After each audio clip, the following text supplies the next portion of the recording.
Hello student, हम लोग variations of intensity of gravitational field with distance from the centre of solid sphere study करते हैं। अब solid sphere में भी क्या है, इनसाइड इलेक्ट्रिक फील्ड का जो फार्मूला होता है वो अलग होता है, आउटसाइड द स्फीयर ये इस इक्वेशन से लगता है। ओके, तो हम इनसाइड को देखते हैं। अगर हम इनसाइड को देखें, इसको ये आर क्या है, रेडियस ऑफ द स्फीयर है, राइट। ये for the given sphere same रहेगा। अगर ये आर इंक्रीज करता है तो हम देख रहे हैं कि ये इंटेंसिटी ऑफ ग्रेविटेशनल फील्ड भी इंक्रीज करेगी, राइट। सपोज ये सेंटर है स्फीयर का और ये डिस्टेंस कोई आर है, ये यहाँ पे कोई पॉइंट ए डैश है जो कहाँ पे है, inside the sphere A dash पे है। तो ये आर यहाँ पे है।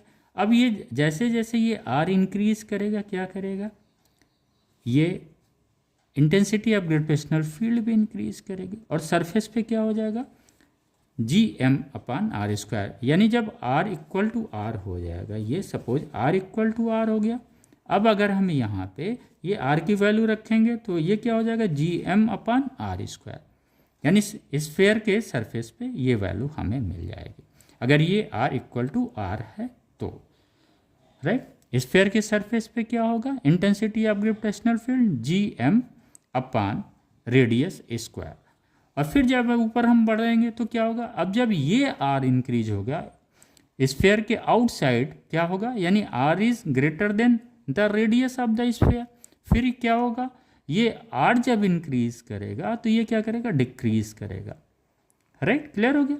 इनिशियली इनसाइड द स्फीयर जब आर इंक्रीज कर रहा था तो intensity of gravitational field increase कर रही थी, लेकिन जब आउटसाइड द स्फीयर मतलब रेडियस से अधिक डिस्टेंस पे जब हम इंटेंसिटी कैलकुलेट करेंगे तो ये क्या करेगा, डिक्रीज करेगा। यानी एक जगह आर बढ़ने इनसाइड द स्फीयर, जब ये स्मॉल आर इंक्रीज कर रहा है तो इंटेंसिटी भी इंक्रीज कर रही है। ये यहाँ पे क्या कर, इंक्रीज जब कर रहा है तो इंटेंसिटी ऑफ ग्रेविटेशनल फील्ड क्या करेगी, डिक्रीज करेगा। यही ग्राफ में दिखाया गया, ये रेडियस है, ये सपोज ये 0 0 है, ये पॉइंट यहाँ पे 0 0 है। अब ये जैसे जैसे ये बढ़ रहा है, ये बढ़ना शुरू किया, ये कहाँ पे बढ़ा, रेडियस आर पे। यहाँ पे क्या हुआ, maximum intensity of gravitational field मिली है। फिर क्या हुआ, जब वो आर से बाहर चला गया फिर ये इस तरह से कर्व मिलता है because of this reason. Thank you. Clear हो गया कॉन्सेप्ट।